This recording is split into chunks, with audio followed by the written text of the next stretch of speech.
Yesu tanga mekamaki liboso na zabolo likolo na lipa alobi ete l'homme ne vivra pas du pain seulement, mais de toute parole qui sort de la bouche de l'Éternel. La nourriture, c'est bien bon pour la santé, mais la parole, c'est plus encore que la nourriture.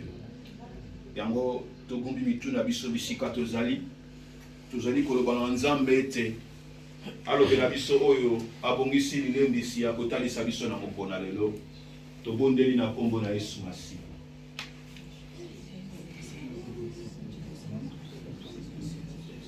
Ta parole est vie et ta parole donne la vie, Seigneur.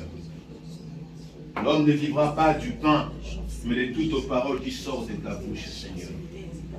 Ô Dieu de gloire, par cette exhortation, Seigneur, parle-nous, afin que ton peuple, Seigneur, soit édifié. Et ceux qui ne te connaissent pas, Seigneur, reconnaissent ta gloire, ta puissance. Toute pensée, Seigneur, qui pourrait s'élever, Seigneur, contre la pensée divine, nous les condamnons au nom de Jésus. Que ta parole arrose nos vies, Seigneur, et donne la paix dans le cœur où en manque, Seigneur. Que le sang, Seigneur, lave nos pensées, afin que nous puissions recevoir ta parole.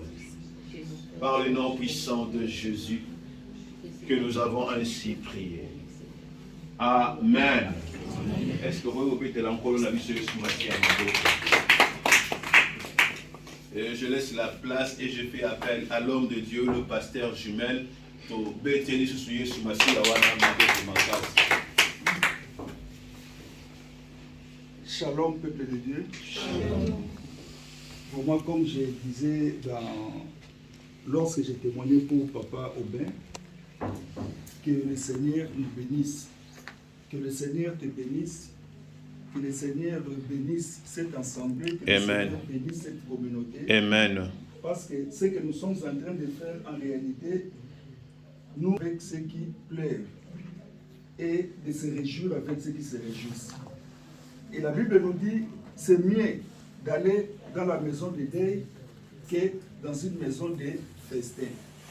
Donc ce que nous sommes en train de faire d'une manière ou d'une autre, c'est vrai, nous sommes venus pour Papa Aubin, mais au-delà de Papa Aubin, nous sommes en train d'accomplir la volonté de Dieu.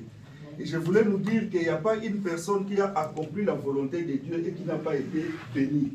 C'est-à-dire, la bénédiction vient à partir de notre obéissance.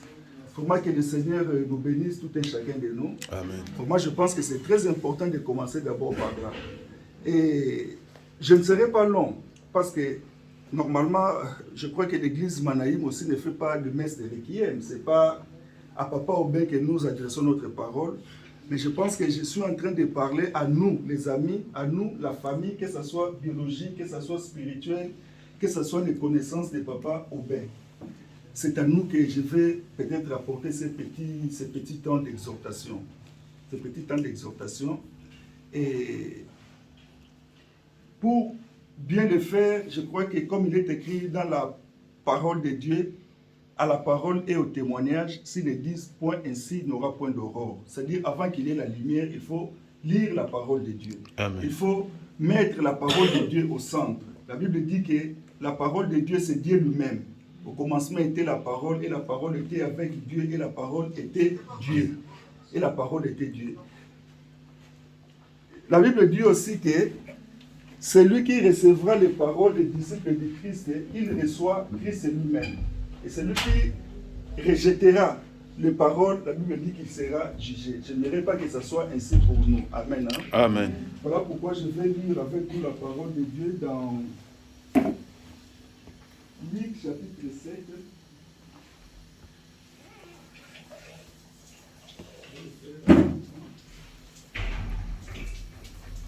Luc chapitre 7, à partir du verset 11.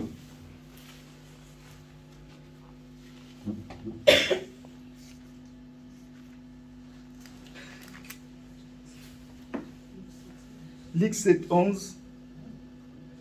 Les jours suivants, Jésus alla dans une ville appelée Naïm. Ses disciples et une grande foule faisaient route avec lui.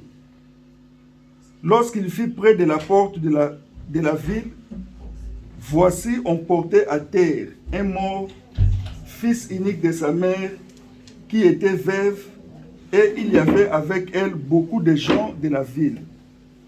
Le Seigneur l'ayant vue, fit ému de compassion pour elle, et lui dit, ne pleure pas, ne pleure pas, ne pleure pas. Il s'approcha et toucha le cercueil. Ceux qui le portaient s'arrêtèrent. Il lui dit, jeune homme, je te le dis, lève-toi. Et le mort s'assit et se mit à parler. Jésus le rendit à sa mère.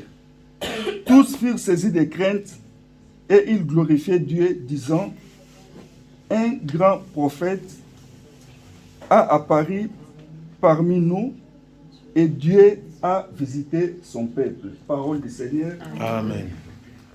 En fait, le passage que nous venons de lire, normalement, c'est le récit des miracles. Le récit des miracles de la résurrection. Mais dans ce passage, il y a beaucoup de choses très très importantes, beaucoup d'éléments très très fondamentaux que la Bible a voulu nous présenter. D'abord, on nous présente Jésus avec ses disciples, et puis la Bible dit qu'il partait dans une ville qu'on appelle Naïn. Une ville qu'on appelle Naïn. Naïn, c'était une belle ville. Naïn, c'était à peu près, si je peux comparer la ville de Naïn avec la ville du Maroc, on peut comparer la ville de Naïn avec, par exemple, la ville de Marrakech, par exemple, parce que nous entendons que Marrakech est parmi les belles villes du Maroc. Et malgré que c'était une ville de beauté, malgré que c'était une belle ville, mais la Bible dit que dans cette belle ville-là, il y avait un problème, il y avait une souffrance énorme. Une femme veuve qui a perdu son mari. Une femme qui était dans les tourments. Une femme qui était dans la douleur. Mais la Bible dit, elle habitait où? À Naïn. Elle habitait à Naïn. Alléluia. Amen. Et malgré qu'elle était veuve, la Bible dit qu'elle venait de perdre aussi son fils unique. Son fils unique. Imaginons un peu la solitude de cette femme. Imaginons à quel degré cette femme allait être attristée, cette femme allait être dans le stress, dans les angoisses, voire même dans une certaine mesure, on peut parler même de dépression. C'est mieux de souffrir peut-être dans un milieu où il y a trop de souffrance.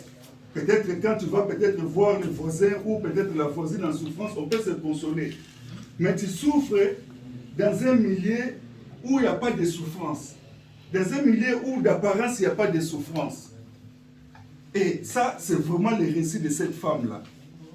Et la Bible nous dit que lorsque la femme a perdu son fils unique, et tout ce qui reste à l'humanité, c'est après avoir tenté plusieurs mécanismes, après avoir tenté tous les efforts possibles pour sauver la vie, si on n'arrive pas à le réaliser, tout ce qui reste, c'est l'enterrement.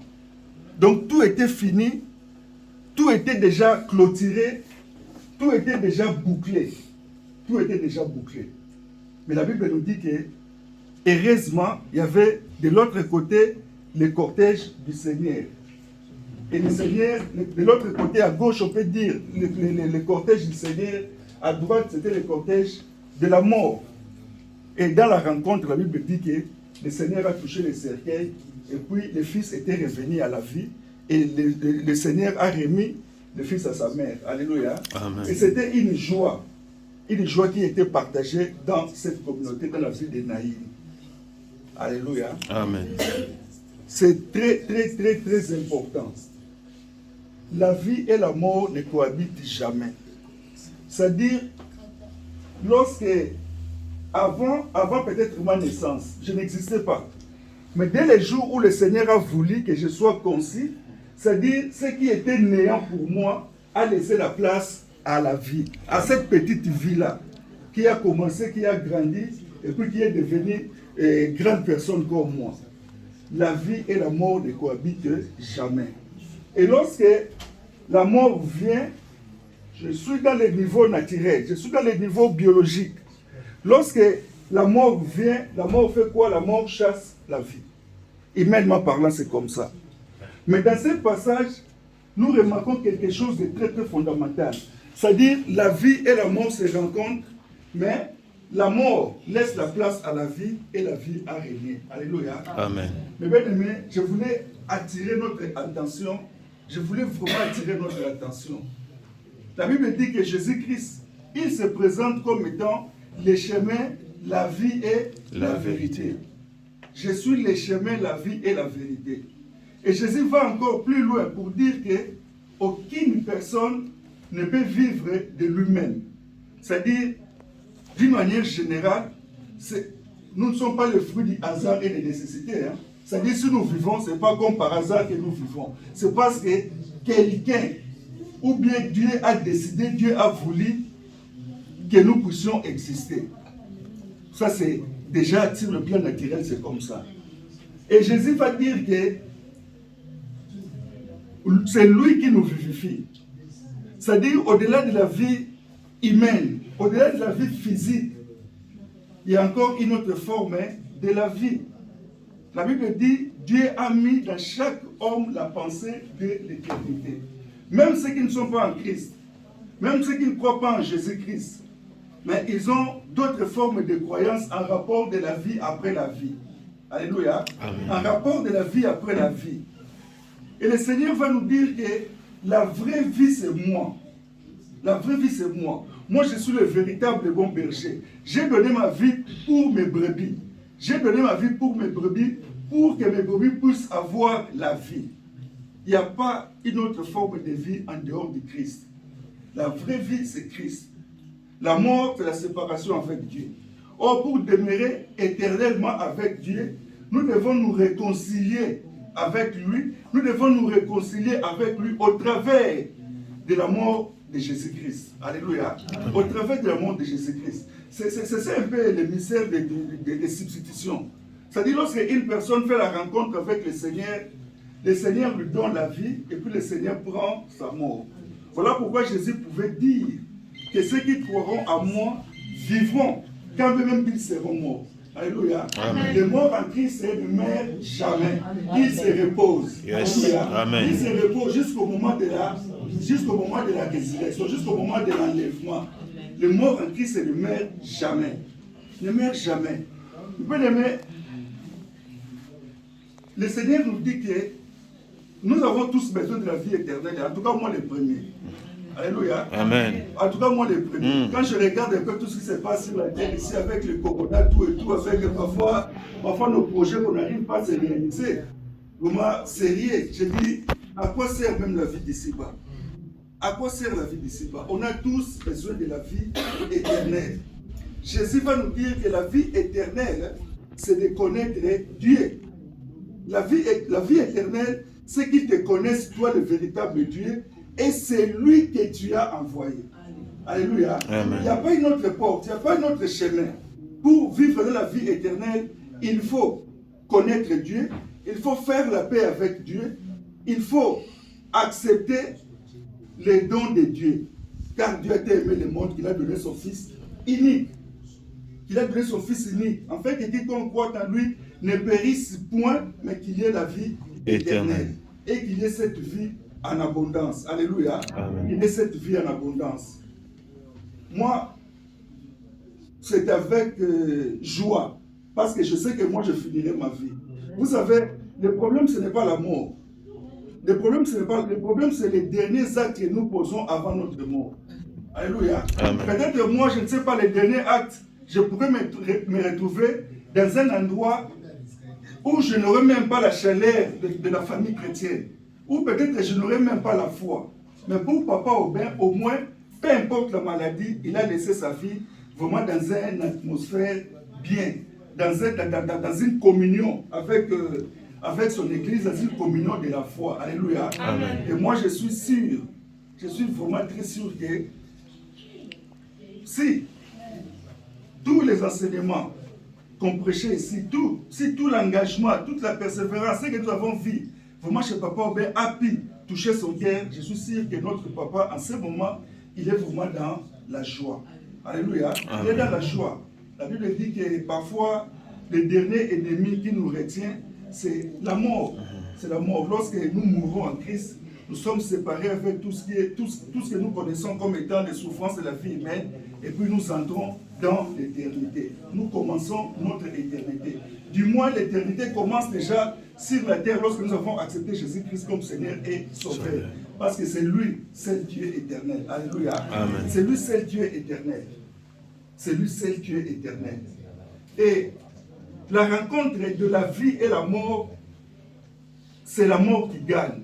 Mais la rencontre de Jésus, qui est la vraie vie, avec la mort, c'est Jésus qui gagne. Alléluia. C'est Jésus qui gagne. C'est Jésus qui gagne. Voilà pourquoi c'est avec assurance que nous pouvons dire, oh mort, où est ton gloire de la victoire? La mort qui régnait sur les gens, la Bible dit que lorsque Christ est venu, dans ces récits que nous venons de lire, c'était la vie qui a régné, le prince de la vie qui a régné. Alléluia. Amen. Le prince de la vie qui a régné, que le Seigneur bénisse cette exhortation. Amen.